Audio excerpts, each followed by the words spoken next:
ওকে দেখে হাসি দিলেও কি হয়? কিসের সওয়াব? এটা সাদকা করা সওয়াব। মানে আপনি দান করলে কাউকে ধরেন 1000, 10,000, 1 লাখ টাকা দিলেন, 1 লাখ টাকা দিলে যে সওয়াব পাবেন, একটা হাসি দিলে ততটুকু সওয়াব পাবেন। এটা কে বলছেন? রাসূলুল্লাহ সাল্লাল্লাহু আলাইহি ওয়াসাল্লাম। তাবাসসুমুকা ফি ওয়াজহি আখিকা সাদাকাতুন। কোন মুসলমানকে দেখে একটু হেসে দিলে একটু হেসে দিলে কি হয়? এটা সাদাকার সওয়াব পায়। কেউ কেউ আছে দেখবেন চেহারাতে গত 1 বছরে কোনোদিন হাসি আসছে কিনা এটা পাওয়া যায় না। আরেক দল লোক আছে তারা কেবল ক্যামেরার সামনে একটা হাসি দেয়, বুঝছেন না? এই ক্যামেরা ছবি তুলবে, একটু হাসো হাসো হাসো, এটা ছাড়া আর কোনোদিন হাসি দেয় না। হাসতে পারা, যে সকল লোকেরা বেশি হাসতে পারে তাদের অন্তরে কি থাকে না? তাদের অন্তরে কোনো কয়লা থাকে না, ময়লা থাকে না, অন্তরে কোনো জং থাকে না। হাসতে পারাটা বিশাল যোগ্যতা।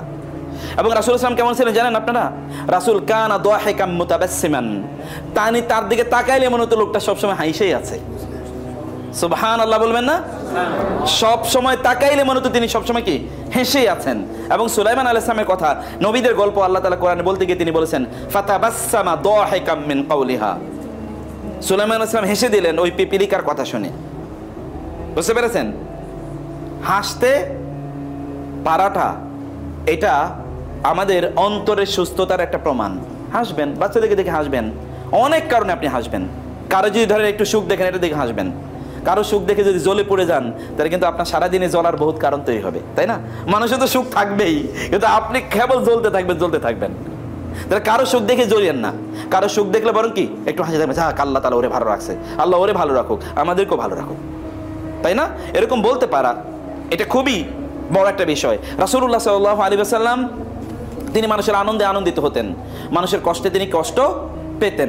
এই যোগ্যতাটা অর্জন করতে পারা এটা খুবই গুরুত্বপূর্ণ। এই জন্য বোনেরা, আপনারা যেমন বোনদেরকে দেখে হাসেন, ভাইদেরকে দেখে আবার হাসেন না, তাহলে আবার আরেক বিপদ তৈরি হবে, বুঝলেন নাই? বোনদেরকে দেখে হাসবেন, বাচ্চাদেরকে দেখে একটু হাসি দেন না। তুমি কেমন আছো?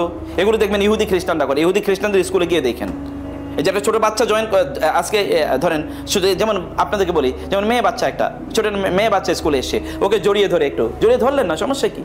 দেখেন না ওর সাথে আপনার রেপোর্ট কি হয়। অনেক জায়গায় দেখবেন বাসা বাড়িতে কাজের মানুষ যারা আছে না, তাদের সাথে বাচ্চাদের সম্পর্ক ভালো থাকে ওই বাবা মার চেয়ে। কারণ যে কাজের মানুষরা তাদেরকে সাহায্য করে, একটু চুমু দেয়, একটু আদর করে, এটা তো দরকার। ছোটো বাচ্চাদেরকে কিন্তু আদর করা উচিত। এই যে ব্রাদার্সরা আপনারা ছেলেদেরকে, আপনার মেয়েদেরকে, আবার ছেলে মেয়ের আন্দাজে ধরার দরকার নাই, বুঝতে পারেন না? এটা করবেন না আবার, এটা জরুরি। এতে একটা রেপোর্ট বিল্ডিং হয়, এতে আপনি সত্যিকারের ভালোবাসা ট্রান্সমিট করলেন, ওরা শিখলো, আপনিও শিখলেন। এবং বিশ্বাস করুন, আবার বলি, আপনাদের বাচ্চাগুলো আছে না, যেমন আমাদের বাচ্চা, আমি বাচ্চাদেরকে কেন বেশি আদর করি? আমি আদর করি যেমন আমার বাচ্চাদেরকে অন্যরা আদর করে। বিশ্বাস করুন, আল্লাহর কসম, এটা আমি এই জন্য করি কারণ আমার বাচ্চাদেরকে যেন অন্যরা আদর করে, ওদের যেন অন্যরা টেক কেয়ার করে। এটা এই জন্য করছি কারণ রিসিপ্রোকাল, এটাকে ইংরেজিতে বলে। রিসিপ্রোকাল মানে হচ্ছে আমি যা করছি তাই আমার পরিবারে ফেরত যাবে। অথবা আপনাদের সন্তানরাও এরকম তারা অন্যদের ভালোবাসায় আদরে তারা লালিত পালিত হোক, এইটি করা আপনাদের দায়িত্ব আছে এই ছোটো বাচ্চাদেরকে। এই জন্য রাসূলুল্লাহ সাল্লাল্লাহু আলাইহি ওয়াসাল্লাম যে তিনি বললেন যে তোমরা ওয়াসিলুল আরহাম, তোমরা আত্মীয়তার সম্পর্ক রক্ষা করো, মানুষের সাথে উত্তম আচরণ করো, সুন্দর আচরণ করো, এগুলো তোমরা করতে পারো।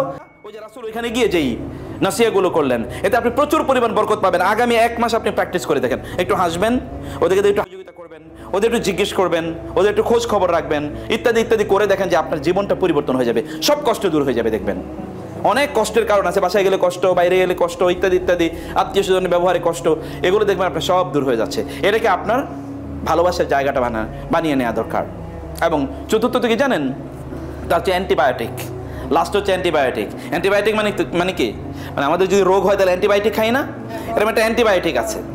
একটা অ্যান্টিবায়োটিকের নাম হলো নামাজ। মানুষ যখন ঘুমন্ত থাকে তখনও নামাজ পড়ো। নামাজ হচ্ছে আমাদের জন্য অ্যান্টিবায়োটিক। আপনার মন খারাপ, 2 রাকাত নামাজ পড়েন। আচ্ছা, মন ভালো করার মালিক কে বলেন তো? দুনিয়ার কেউ মন ভালো করতে পারবে? একজন ডাক্তারের কাছে জানতো এই মন ভালো করতে পারবে কিনা?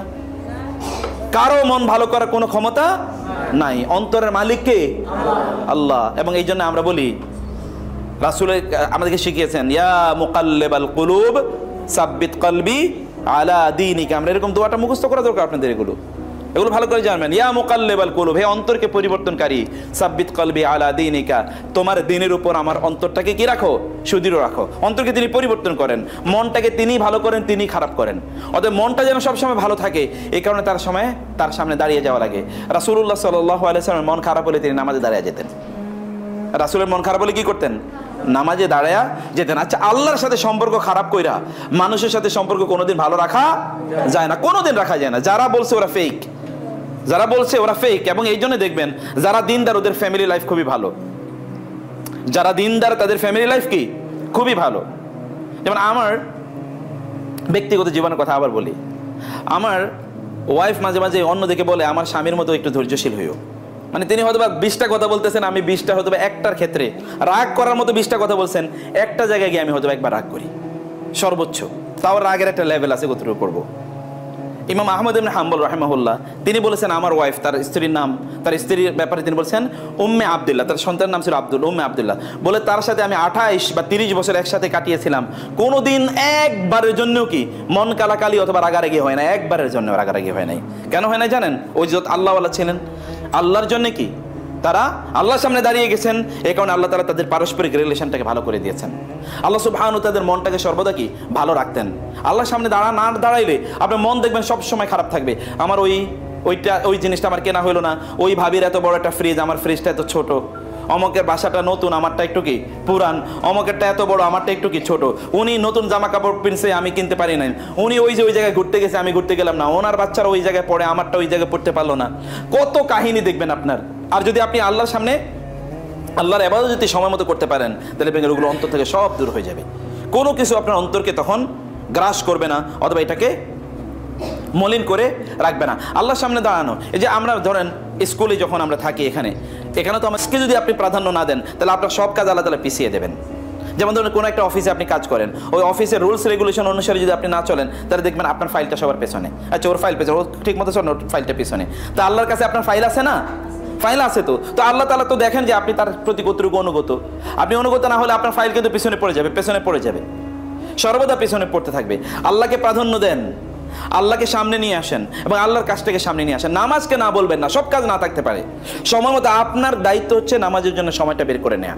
এই সময় আমি নামাজ পড়বই, আপনি সব কাজগুলো সুন্দর করে গুছিয়ে নেন। বোনেরা যে সিস্টার, আপনারা কখনো এটা মনে করবেন না যে ঠিক আছে আমার সব কাজ শেষ করে বাসায় গিয়ে তারপরে একসাথে নামাজ পড়বো, কোনো অবস্থা নামাজই হবে না। বাসায় গিয়ে সব একসাথে আপনি কখন নামাজ পড়বেন? অথবা নামাজটাকে আপনি প্রায়োরিটি দেন, নামাজকে আপনি আগে পড়ুন, বাসায় গিয়ে একসাথে পড়বেন এটা না। ব্রাদার্সদেরকে বলছি, কখনোই কথা বলবেন না যে আমার জামা কাপড় খারাপ। জামা কাপড় আবার মুসলমানের খারাপ হয় কেমনে? যা আছে এইভাবে নামাজ পড়বেন। মুসলমানের জামা কাপড় খারাপ হতে পারে না। আপনি সবসময় কনসাস থাকতে হবে, কনসার্ন থাকতে হবে, উদ্বিগ্ন থাকতে হবে যে আমাকে তো নামাজ পড়তে হবে। এবং সময় মতো যেই সময় সালাত আদায় করা দরকার এই সময়ে সালাত আদায় করতে হবে, এর বাইরে না। এবং সালাত যদি আপনি পড়েন তাহলে দেখবেন আপনি মিথ্যা কথা বলবেন না আর কোনোদিন। সালাত যদি নামাজ যদি আপনি পড়েন তাহলে দেখবেন আপনি হারাম কোনো দিকে আপনি তাকাবেন না। সালাত যদি আপনি পড়েন তাহলে দেখবেন মনে খারাপ কেবল অমুকের বিরুদ্ধে তমকের বিরুদ্ধে কথা বলে, এগুলো তখন আপনি বলবেন না। গীবত করা, যেমন প্রতিষ্ঠানে কি হয়, প্রতিষ্ঠানে সবচেয়ে বড় প্রবলেম হয় গীবত করা, অমুকের বিরুদ্ধে তমকে, তমকের বিরুদ্ধে তমকে, অথবা প্রাতিষ্ঠানিক বিভিন্ন ইস্যুতে তারা কেবল বিভিন্ন ধরনের কথাবার্তা বলতে থাকে। এগুলো বললে আপনার তখন ইমানের লেভেলটা কমে যাবে, তখন সালাতে নামাজে আপনি স্বাদ পাবেন না, তখন দেখবেন সব কিছু এলোমেলো হয়ে যাচ্ছে। কথাবার্তা যত কম বলা, আল্লাহ সুবহানাহু ওয়া তাআলার আল্লাহর ইবাদত করা, এর মধ্যে আপনারা যেমন সিস্টাররা ব্রাদার্সরা আপনারা আছেন, কারণ আপনারা যে কাজটা করেন মনে মনে কি আপনার মুখ দিয়ে কি আপনি কোনো কাজ করেন কি দিয়ে? তাহলে মুখটা কি ফ্রি থাকে না? মুখ দিয়ে আমরা কি করতে পারি? জিকিরটা করতে পারি না? সুবহানাল্লাহ, আলহামদুলিল্লাহ, আল্লাহু আকবার, লা ইলাহা ইল্লাল্লাহ, এগুলোকে হ্যাবিট বানান না, সবসময় পড়তে থাকেন, সবসময় পড়তে থাকুন। একটা সময় এমন হোক যে আপনি না চাইলেও আপনার মুখ দিয়ে কি চলে আসতেছে, সুবহানাল্লাহ পড়ে আসতেছে। আপনি চান না, কিন্তু তারপর দেখেন হঠাৎ করে আপনার মনে হলো আপনি সুবহানাল্লাহ পড়তেছেন। যেমন আপনি যদি কোনো বিপদ থাকে তাহলে বেশি বেশি দুরূদ পড়বেন, আল্লাহুম্মা সাল্লি আলা মুহাম্মাদ, আল্লাহুম্মা বারিক আলা মুহাম্মাদ। এই দুরূদটা পারেন আপনারা? দুরূদটা পড়বেন। যখনই দুরূদ পড়বেন, দুরূদ পড়ে দেখবেন আপনার বিপদ দূর হয়ে গেছে। যতই দুরূদ পড়বেন, দুরূদ পড়লে কি হয়ে যায়? বিপদ দূর হয়ে যায়। আমার ব্যক্তিগত জীবনে হাজার হাজার প্রবলেম সমাধান হয়ে গেছে দুরূদের কারণে। দুরূদ পড়ছে, সমস্যা সমাধান হয়ে গেছে। দুরূদ পড়া শেষ, সমস্যাও কি শেষ, সমাধান হয়ে গেছে। দুরূদ পড়া, আল্লাহুম্মা সাল্লি আলা অথবা সাল্লাল্লাহু আলাইহি ওয়াসাল্লাম, ছোটটাই পড়েন, এভাবে পড়তেই থাকুন, জিকির করতেই থাকুন। এই পরিবেশে যদি আমরা আমাদের সময়টাকে যদি আমরা কাটাতে পারি, আমি এই 4টা নসিহাই কেবলমাত্র বললাম, যদি এই পরিবেশটা আল্লাহ সুবহানাহু ওয়া তাআলাকে প্রাধান্য দিতে হবে, নামাজকে না বলবেন না, এবং আল্লাহ তাআলার কথাগুলোকে সামনে রাখুন, আল্লাহর জিকিরটা করুন, আল্লাহ সুবহানাহু ওয়া তাআলা বলুন, মাঝে মাঝে বলেন। আচ্ছা আপনারা বলতে পারেন না, বোনেরা যারা আছেন, আল্লাহ তুমি আমার পরিবারটাকে জান্নাতি পরিবার বানায়ো, এটা বলতে পারেন না আপনারা? আচ্ছা আল্লাহ কি চাইলে এটা করতে পারেন না? পারেন কি না? আপনার স্বামী ধরেন বদমেজাজি, আল্লাহ সুবহানাহু ওয়া তাআলা আপনি বলতে পারেন, আল্লাহ আমার স্বামীটা বদমেজাজি, তুমি তার মেজাজটা ভালো করে দাও, এটা বলতে পারি না আমরা? এটা যদি আপনি বলেন এটা কবুল হয়ে গেলে তো আর পরের দিন থেকে আর ঝগড়া নেই, কিন্তু আর এটা না বললে প্রতিদিনই ঝগড়া হবে নাকি? এই যে ভাইয়েরা, আপনি যদি বলতে পারেন যে আল্লাহ আমার স্ত্রীটার তার মেজাজটাকে তুমি ভালো করে দিও, তাহলে তার কোনোদিন কোনো ঝগড়া হবে না। এটা তো আমরা বলতে পারি আমরা চাইলে। এরকম দোয়া আরো কত কিছু আছে। মায়ের জন্য দোয়া করেন, বাবার জন্য দোয়া করেন। আপনাদের বাবা মার জন্য আপনার দোয়া না করলে আপনাদের সন্তানরা আপনাদের জন্য কোনোদিন দোয়া করবে না, ওরা দোয়া শিখবেই না। বাসা থেকে টেলিভিশনের লাইন কেটে দেবেন, কার কার টেলিভিশনের লাইন আছে আমি জানি না, লাইন কেটে দেবেন, টেলিভিশন দেখবেন না, বন্ধ। দেখার কোনো দরকার আছে আপনার? আচ্ছা সিরিয়াল দেখা, যেমন বোনদের কিন্তু এটা একটা সমস্যা আছে, সিরিয়াল না দেখলে ঘুম হয় না রাতে, অথবা পেটের ভাত হজম হয় না। আলহামদুলিল্লাহ, মাশাআল্লাহ মাশাআল্লাহ মাশাআল্লাহ মাশাআল্লাহ, আলহামদুলিল্লাহ। এগুলো দেখা বন্ধ, একেবারে বন্ধ। এটাকে হারাম করে দেন যে আমি এগুলো দেখবো না। অধিকাংশ পরিবারে সিরিয়ালের কারণে অধিকাংশ পরিবারগুলো ধ্বংস হয়ে যাচ্ছে, শুধু সিরিয়াল দেখা। সিরিয়ালে দেখে কি, সিরিয়ালগুলোতে দেখাই তো স্বামী স্ত্রীর মারামারি, ঝগড়া বিবাদ, অথবা এখান থেকে ঝগড়া শিখে, এর ছাড়া আর কিচ্ছু শিখে না। এগুলোকে নো।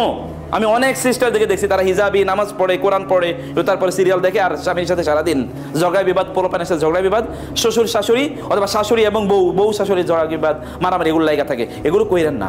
কোনো পরিবারে যদি ঝগড়া থাকে, ওই পরিবার থেকে বরকত আল্লাহ তাআলা কি করেন? তুলে নিয়ে যান, একেবারে উঠিয়ে নিয়ে যান। এবং আপনি দেখবেন বাসায় আজকে, অফিসে এসে আজকে মন খারাপ, কোনো কাজ করতে মনে চায় না। কারণ কি? কারণ বাসায় আজকে ঝগড়া হয়েছে, এরকম কোনো কাজ হয় না। সব জায়গায় দেখবেন আপনার কাজটাও কিন্তু ইবাদত হতে পারে, জানেন? এই যে আপনি যে কাজটা করছেন, চাকরি করছেন, চাকরি কি ইবাদত হতে পারে না? চাকরি কিন্তু নামাজের মতো আপনি সওয়াব পেতে পারেন। কখন? যদি আপনার যা দায়িত্ব আছে, দায়িত্ব যদি আপনি ঠিকমতো পালন করেন। আপনার ইনকামও কিন্তু, চুরি করলে কিন্তু ইনকাম কেবল হারাম হয় না। যেই কাজটা আমি করতে দায়িত্বশীল, বা যেই কাজটার জন্য আমাকে অ্যাপয়েন্টমেন্ট দেওয়া হয়েছে, ওই কাজটা সময় মতো যথাযথভাবে না করে যদি আমি কোনো টাকা ইনকাম করি, তাহলে ওই কাজটা কি, তাহলে ওই ইনকামটা কি আমাকে জন্য কি হবে? হারাম হবে। বুঝেন না কথা? আবার বলি, যেই কাজটা আমার করার কথা, যে কাজের বিপরীতে আমি টাকা নিচ্ছি, ওই কাজটা যদি আমি ঠিক মতো না করি, তাহলে আমার ইনকামটা কি হবে? হারাম হবে। এটাও চুরির মতোই হারাম, এর ওই ডাকাতির মতোই হারাম, এটা হচ্ছে মদ বেচার মতোই হারাম, একই রকম হারাম। এই যে হারাম, হারাম ইনকাম করলে ইবাদত কবুল হয় না, পোলাপাইন ঠিক মতো কথা শুনে না, স্বামী স্ত্রীর সাথে সম্পর্ক থাকে না, ভাই বোন বাবা মার সাথে সম্পর্ক থাকে না, সব এলোমেলো হয়ে যায় যদি ইনকামটা হারাম হয়। ইনকামটাকে হালাল বানানোর জন্য কর্মক্ষেত্রে কি আমাদেরকে খুবই দায়িত্বশীলের সাথে আচরণ করা দরকার। আমরা ইনশাআল্লাহ আপনার সাথে আরও বসবো ভবিষ্যতে, রাজি আছেন তো নাকি? ইনশাআল্লাহ আপনারা একটু বসবেন। সময় যে আমাদের জাহিদ মাদানী উস্তাদ আছেন, উনি আছেন, আমাদের অন্যান্য শেখরা আছেন, তারাও আপনাদেরকে একটু সময় দেবেন। এই আলোচনা মাহফিলে ধরেন ইউটিউবে তো আপনি কেবল কিচ্ছা কাহিনী শুনবেন, কিন্তু যেখানে জেনুইন কিছু কথা, যেগুলো সত্যিকার আমাদের নলেজকে, আমাদের জ্ঞানকে বৃদ্ধি করবে, এরকম কিছু কথা আমাদের জানা দরকার এবং শোনা দরকার। তাহলে কর্মক্ষেত্র, আমাদের ওয়ার্ক প্লেসটা আমাদের জন্য একটা হেভেন হতে পারে, জান্নাত হয়ে যেতে পারে। সবাই, এভরিওয়ান ইজ লাভিং এভরিওয়ান, সবাই সবাইকে ভালোবাসেন, সবাই সবাই টেক কেয়ার করেন, কেউ কারো বিরুদ্ধে না, কেউ কারো পেছনে গীবত করে না, কথাবার্তা বলে না। এগুলো নিয়ে আমরা আছি। ভাই তুমি আরেকজনের পিছনে কথা বলো না, আমাদের ওই ভাই বা ওই আপার যদি সমস্যা থাকে চলেন আমরা তাকে বলি। এভাবে আমরা আমাদের নিজেদের রিলেশনটাকে সত্যিকার অর্থে ভালো করে নিতে পারি। তাহলে রাসূল মদিনা গিয়ে কয়টা কথা বলেছেন? 4টি। একটা হচ্ছে কি, সালামের প্রচলন করো। 2 নম্বরে কি বলেছেন? মানে কি করো? মানুষকে খাদ্য দান করো, মানুষের সাহায্য সহযোগিতা করো। 3 নম্বর কি, আত্মীয়দের সাথে সম্পর্ক বাড়াও। 4 নম্বর কি, নামাজ আদায় করো। তাহলে কি হবে? ফলাফল কি? তাদখুলুল জান্নাতা বিসালাম। তাহলে তোমরা শান্তির সাথে জান্নাতে চলে যেতে পারবা। সুবহানাল্লাহ বলবেন না? শান্তির সাথে জান্নাতে যাওয়ার জন্য কাজ কয়টা? 4টা। এই 4টা কাজ আমরা এখন থেকে করবো ইনশাআল্লাহ।